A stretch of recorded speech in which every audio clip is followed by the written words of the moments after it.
Hello friends, welcome to our YouTube channel new sunshine, जहां हम discuss करते हैं कुछ बेहतर। फ्रेंड्स, आज मैं आपके लिए उत्तर प्रदेश की एक बहुत बड़ी अपडेट को लेकर आई हूं। तो क्या है वो अपडेट, चलिए कवर कर लेते हैं उसके लिए।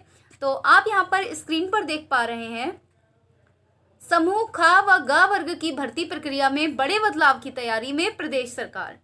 ख और ग वर्ग की जो भर्ती प्रक्रिया है उनमें एक बहुत बड़े बदलाव की तैयारी की जा रही है। यहाँ पर हम देख पा रहे हैं अब 5 वर्ष की संविदा से शुरू हो सकती है सरकारी नौकरी। यानी कि अब ऐसा हो सकता है कि 5 वर्ष की पहले आपको संविदा पर नौकरी करनी पड़े और उसके बाद आपको सरकारी नौकरी मिले। नीचे एक और हेडलाइन है, हर 6 माह पर मूल्यांकन, हर वर्ष में 60% से कम अंक तो नौकरी से बाहर। यानी कि हर 6 महीने में आपका मूल्यांकन किया जाएगा और अगर उस मूल्यांकन में आपके 60% से कम मार्क्स आते हैं तो आप नौकरी से निकाल दिए जाएंगे, बाहर कर दिए जाएंगे। 5 वर्ष की कठिन संविदा प्रक्रिया में छटनी से बचे तब तक की नौकरी की सौगात। यानी कि अगर लाते रहे, आपके ये जो मतलब 60% वाला जो क्राइटेरिया है, अगर आप इसे पास करते रहे हर बार हर 6 महीने पर, तो आप 5 वर्ष की जो कठिन संविदा प्रक्रिया में छटनी से अगर आप बच जाएंगे, उसके बाद आपको सरकारी नौकरी मिलेगी। तो चलिए इसको एक बार डिटेल में देख लेते हैं इस न्यूज़ को। प्रदेश सरकार समूह ख व ग वर्ग की भर्ती प्रक्रिया में बड़ा बदलाव करने पर विचार कर रही है। प्रस्तावित व्यवस्था में चयन के बाद कर्मचारियों को शुरुआती 5 वर्ष तक संविदा के आधार पर नियुक्त करने की योजना है। इस दौरान उन्हें नियमित सरकारी सेवकों को मिलने वाले जो अनुमन्य सेवा संबंधी लाभ हैं वो नहीं मिलेंगे। 5 वर्ष की कठिन संविदा सेवा के दौरान जो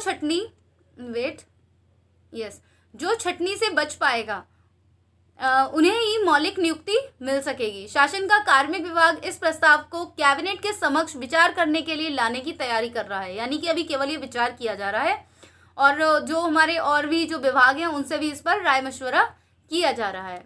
ठीक है, तो वर्तमान में सरकार अलग अलग भर्ती प्रक्रिया के चयन के बाद जो संबंधित संवर्ग की सेवा नियमावली है उसके अनुसार 1 या 2 वर्ष के प्रोबेशनल पर नियुक्ति देती है।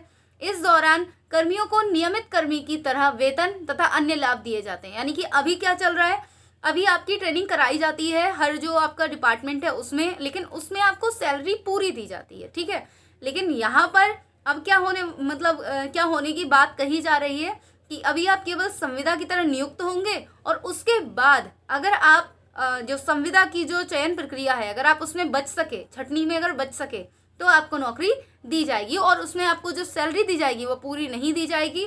वो एक संविदा पर जो रहते हैं हमारे कर्मचारी, उनकी तरह केवल एक बेसिक सैलरी दी जाएगी। तो ये बहुत बड़ी एक बात सामने आ रही है। देखते हैं इस पर क्या होता है। तो ये रही, और नियमित होने पर वे नियमानुसार अपनी जिम्मेदारी का निर्वहन करते हैं। पर 5 वर्ष प्रस्तावित 5 वर्ष की संविदा भर्ती और इसके बाद मौलिक नियुक्ति की कार्यवाही से समूह ख व ग वर्ग की पूरी भर्ती प्रक्रिया ही बदल जाएगी। नई व्यवस्था में तय फॉर्मूले पर इनका छमाही मूल्यांकन होगा। यानी कि एक छमाही मूल्यांकन इनका कराया जाएगा और इसमें प्रतिवर्ष 60% से कम अंक पाने वाले सेवा से बाहर होते रहेंगे। धीरे धीरे इनकी छटनी होती रहेगी। इस तरह से जो तय शर्तों के साथ 5 वर्ष की सेवा पूरी कर सकेंगे उन्हें मौलिक नियुक्ति दी जाएगी। इसे सरकारी विभाग समूह ख और ग के पदों पर नियुक्ति, संविदा पर एवं विनियमितीकरण नियमावली 2020 कहा जाएगा। तो फ्रेंड्स ये है। और अगर हम यहाँ पर अपने एक और अगर चीज़ को देखें तो ये है कि PCS, PPS व PCSJ ही बाहर रहेंगे। यानी कि ये जो हैं इन विभागों पर इसका कोई भी असर देखने को नहीं मिलेगा। एक और चीज़ है यहाँ पर, ये जो है यहाँ पर उत्तर प्रदेश सरकारी सेवा के जो पदों का ब्यौरा है वो यहाँ पर एक बार देख लेते हैं। पदों का ब्यौरा यहाँ पर पूरा दिया गया है। समूह क में 26,726 हैं। ठीक है, समूह ख में 58,859 हैं। समूह ग में 8,17,613 हैं। समूह घ में 3,61,605 हैं। तो ये आंकड़े निकलकर सामने आ रहे हैं। और अगर हम बात करें नियुक्त कर्मियों को नियत वेतन, तो संविदा पर जो नियुक्त व्यक्ति को समूह ख और ग के संबंधित पद का राज्य सरकार द्वारा निर्धारित मुद्रास्फीति आधार नियत वेतन दिया जाएगा। 5 वर्ष की संविदा अवधि निर्धारित शर्तों पर पूर्ण होने पर संबंधित व्यक्ति की जो संगत सेवा नियमावली में स्थान देते हुए मौलिक नियुक्ति दी जाएगी। तो ये तो रही अपडेट। अब इस अपडेट के साथ ही हम ये बताना चाहते हैं कि इसके मेरिट और डिमेरिट्स क्या रहेंगे। हालांकि ये जो बात कही जा रही है, तो इसके जो ये जो दिया गया है, इसके तर्क क्या दिया गया है इस सेवा के लिए, तो ये बात, इस पर बात करना बहुत ज़रूरी है कि सरकार इस पर अपना क्या तर्क देना चाहती है, कि वैसे क्यों बदलना चाहती है, उसने क्या तर्क दिए हैं। तो फ्रेंड्स, ये रहे सरकार के तर्क, इनको हम जरा अभी देखेंगे। पक्ष में तर्क: कर्मियों की दक्षता बढ़ेगी, मतलब सरकार ऐसा बोलती है ऐसा करने से कर्मियों की दक्षता बढ़ेगी, वो अच्छी तरह से काम कर पाएंगे। देशभक्ति के भाव का विकास होगा। नई व्यवस्था के पक्ष में यह तर्क दिया जा रहा है कि इससे राज्य कर्मचारियों की दक्षता बढ़ाने, नैतिकता, देशभक्ति एवं कर्तव्यपरायणता के मूल्यों का विकास करने में मदद मिलेगी और वित्तीय व्यवहार कम होगा। तो ये बात यहाँ पर कही गई है। यहाँ पर किसी को ये नहीं दिखाई दे रहा है कि जो हमारी सेवानिवृत्ति की जो बात कही गई है, रिटायरमेंट की बात कही गई है, वो 50 वर्ष पर कही गई है। अब इंसान 25 साल तक नौकरी पा पाता है, 5 साल तक आपका ये संविदा पर नौकरी करेगा और उसके बाद केवल 20 साल तक नौकरी करेगा और उसके बाद क्या कहते हैं, आपको रिटायरमेंट दे दिया जाएगा, है ना।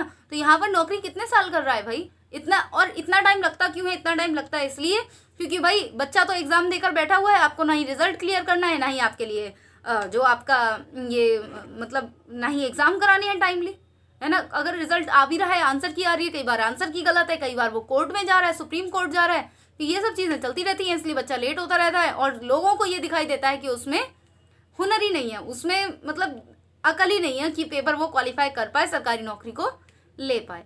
तो फिलहाल तो अभी इसकी सिर्फ बात कही गई है, देखते हैं कि इस पर क्या होता है। और बाकी इस वीडियो में सिर्फ इतना ही। आपके क्या विचार हैं इसको लेकर, वो ज़रूर कमेंट बॉक्स में कमेंट कीजिएगा और इसके कमेंट ज़्यादा से ज़्यादा होने चाहिए और ज़्यादा से ज़्यादा अपने फ्रेंड्स को, अपने जितने भी आपके रिलेटिव्स हैं, फैमिली मेम्बर्स हैं, उनको शेयर कीजिए और इस वीडियो को लाइक कीजिए और समझिए कि ये चीज़ें हैं क्या, ठीक है। तो इस वीडियो में सिर्फ इतना ही। अगर वीडियो अच्छी लगी तो वीडियो को लाइक एंड शेयर ज़रूर कीजिएगा और अगर अभी तक चैनल को सब्सक्राइब नहीं किया है तो चैनल को सब्सक्राइब करके बेल आइकन को प्रेस कर लीजिए ताकि आने वाली वीडियोस की नोटिफिकेशन मिल सके। और वैसे भी अभी थोड़ी देर में हम मिलने वाले हैं अपनी हिंदी पेडागोजी को लेकर, तो हर संडे को अब हम हिंदी पेडागोजी को करेंगे। ओके फ्रेंड्स, तो ठीक है, अभी थोड़ी देर में फिर से मिलते हैं अपनी हिंदी पेडागोजी को लेकर। चलिए, thank you for watching my video.